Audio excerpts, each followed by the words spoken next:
Great.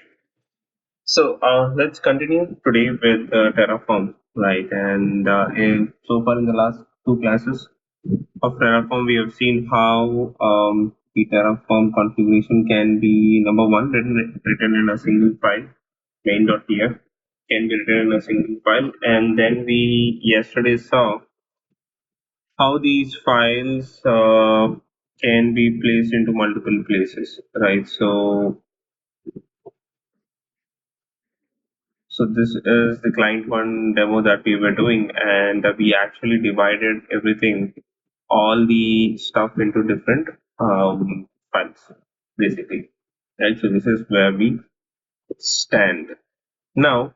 What we would be doing is, so let me see what all it has. Today we'll continue by creating some DNS records, Route 53, and we'll also see databases RDS. So while we are doing that, we will see for each loop in Route 53, and then we will see outputs, Terraform outputs in the ecosystem, right? So that's the basic idea. So we already have a VPC, which is good. We have subnets which are defined. We have a route table that is defined. IGW is there. So we don't have network ACL. So even if you don't create a network ACL of its own, that should be fine because AWS will be using its own ACL.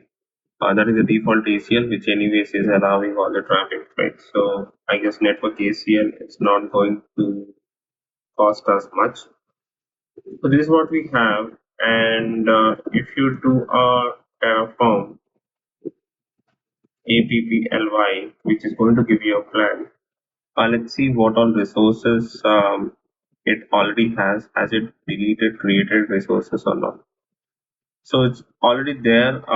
It just wants to delete one resource, and that is network ACL. Wow. Why did we create a network ACL? Where did we create a network ACL? So then the obvious question is, where is the block for the network ACL? Client one. Okay. So if you remember, so let's continue from the last class, right? So if you remember what has happened, my teammate that is inside this folder, right? I actually created a network ACL. NACL was created in this folder, but I don't have this configuration file with my. I don't have this configuration file with my client one directory that is in my directory. So a teammate of mine actually created a network ACL. I don't have this configuration. Now when I did a Terraform apply, what is happening? Terraform says that, hey, I see there is a resource in the Terraform state file, which is this, but the configuration for this is not there in your directory. So I want to go ahead and delete this stuff. Right? This is what it is saying. There are two options. You could either go ahead and delete it, or what you can do is make sure that you have this piece of code with you, right? So it should be there within client one. This should be there. Now, if you try to do the Terraform apply, it is not going to give you this error saying that, hey, I want to delete stuff. No, that's not going to happen. The rule is going to stay there as it is. Okay. Now let's actually modify these rules a bit so that I also have ingress on 5432, that is Postgres, right? And I'll make sure that the port the rule number is 200. I'm allowing the egress and I'm allowing this. So this should be fine. I'll do apply again. This should show some minor changes and it should actually allow us to update. Now, let's actually go ahead and see how to get your RDS up and running. So the code for RDS is AWS RDS Terraform. Don't go for modules. Make sure that you're always going for the resource block in Terraform. right? So this is the code that we have for your Postgres RDS. But if you see, this is actually an RDS cluster. We don't want to use an RDS cluster, but I just want a database or DB instance to be created. So let's actually see where the DB instance is. So if you're not getting it, you could always take help of any of the Gen AI tools, right? The Chat GPT or stuff like that. You would always ask them to create a rule for you, and that is going to help you out.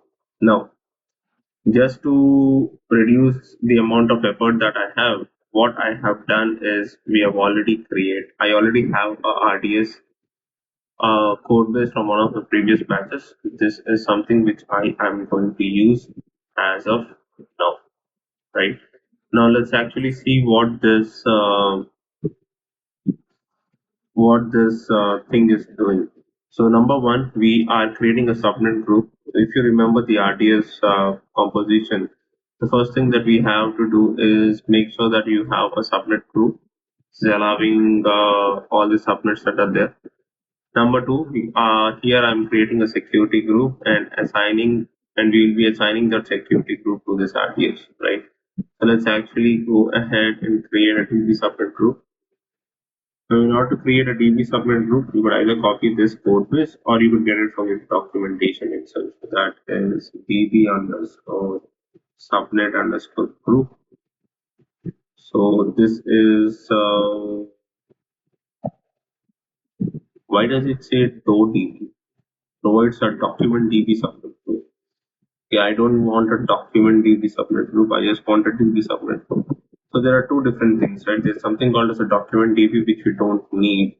What you need is a DB subnet group, which is this. And so make sure that you're copying the right part also. Now I'll be putting this in the rds.tf file. So everything that is mentioned here belongs to RDS. So I'll call it as my db rds underscore subnet underscore group. Right now, this is the main subnet group. You can name it anything. So that is my public subnet group, right? And in place of the databases, that is the subnet side. So you could say AWS underscore subnet underscore one dot IT, comma AWS underscore subnet one B dot IT, right? So this is how it works, and we already have this in place. So the next thing that we can do or we did over here is we actually created a security group. Now nothing new with the security group. We already have a security group code in the main.tf. When we created an EC2 instance, we actually did that. So I'm just allowing this and I call this, let's say batch number 38, allow Postgres, blah, blah, blah.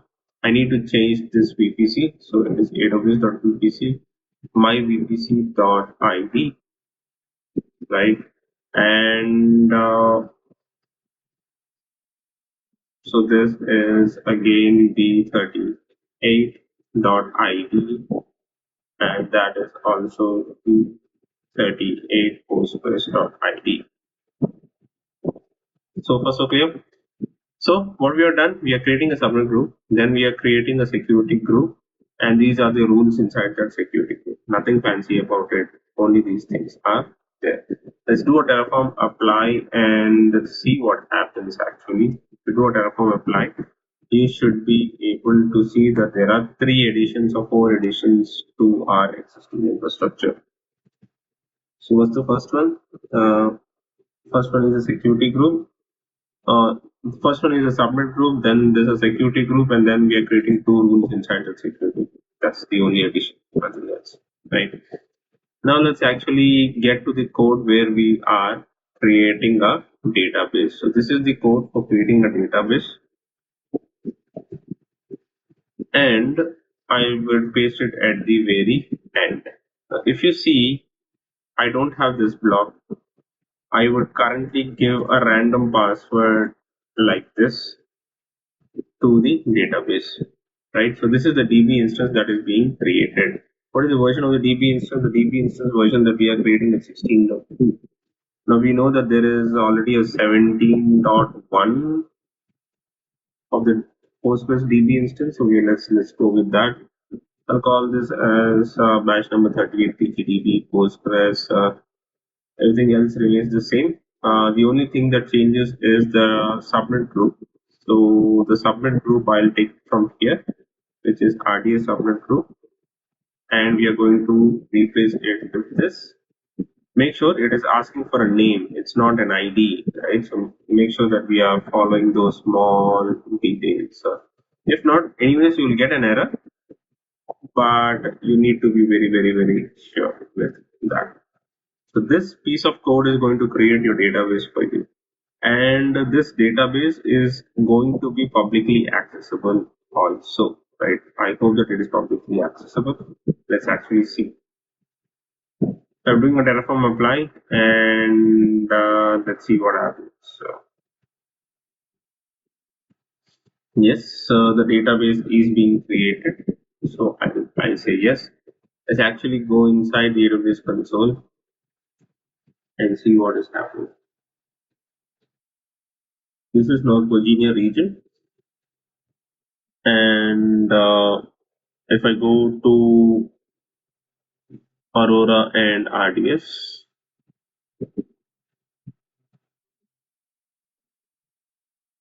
did it throw an error? Yeah, it actually threw an error. So that's good. Okay, so creating a DB instance, blah blah blah, and what is it complaining that it doesn't has a DB parameter family group? Okay, let's go to parameter groups. I don't have a parameter group. Let's go with the default parameter group. The default parameter group is this. So let's actually see if I have that parameter group is, yeah. So here if you see the parameter group that was earlier there was of 16 because the version that I was using was 16, right? Unfortunately I changed that. So that's the reason why it actually broke. Let's also confirm the DB version. We quickly check that by selecting Postgres, and in the drop down I should be able to select the engine version. So there is 17.1 which is available, which is great. Let's go back. Let's do a Terraform apply. I've saved the code. This should not, hopefully not give an error now. So let's actually see what happens. I'll say yes, and it has now started creating it. So let's actually see if something has come up on the DB instance or not. Yeah. So Terraform creation is in progress. This is the initial part, right? So when the DB is actually created, that is when the name of the database might change. But this is what is happening. Now, what is the password that I would be using to connect to the database? The password would be this person over here. Now, there's a small problem. The problem is you should not have these passwords in plain text over here, right? A password should never be in plain text. So what is the alternative that I have? You could use something called as a random password generator or a random string generator in Terraform itself. That block is called as random password. So this is a different provider altogether. It's a random password provider. All you can do with this random password is if you just say this part, which is resource random password, you could call it as password, right? And you could define the number of special characters that you want to have and the length of the password. If you want it to be 24 characters or if you want to be 64 characters, it's totally up to you. You could define the number of characters that you want in this thing to be available. And what this is going to do is this is going to create a random password for you, right? Now this random password can be utilized in this place. How do you use it? Very simple. You just say random dot password. Hopefully that is what it says. And obviously you need to say dot results to use it. Dot results. Now, how do I know all of this? Excellent question. If you are thinking about it, I could go to the documentation again, random password, Terraform resource, right? So there is again this documentation page that would clearly tell you how to create a random password and how to use this password. So it is all documented. It's not that I'm inventing something. All you have to do is go to the documentation and read it, right? So this is the other way in which you could actually do the stuff. It makes sense. Has the DB application completed? It's still applying the database, so we'll have to wait for the database to be fully created. Only then we would be able to apply the new password that it is creating it. So far, this is the endpoint that has been created for us. It's configuring enhanced monitoring for us. Let's actually wait. In the meantime, you could see the database connections and everything that is already there. So nothing much happening. DB connections are zero as of now. So let's actually wait. See. So we'll have to wait for the entire thing to be set up. Now, the point is we are generating a random password here, which is good. We are using that random password over here. So with this generated password, database would be created, right? So the database would be updated or it would be created with this password, which is excellent. But my question is, how will we know what the password is? It's a fair point, right? So the password was automatically created over here, and the password would be automatically applied over here. It would not be displayed on the screen saying that this is the random thing that was generated and all of that. That is not going to happen with us, right? So the database completion completed. So let's actually see. DB is available. So this is the entry point. So let's go to PG admin. Anyone remembers what I typed as a password? Do I have it over here? Wow, I didn't save that. Anyways, I can do a control C to get that out. Yeah, this is the one. So let's copy this password. We need this password to connect to the database. So let's wait for PG admin to load up properly. This tool takes its own sweet time to actually come up.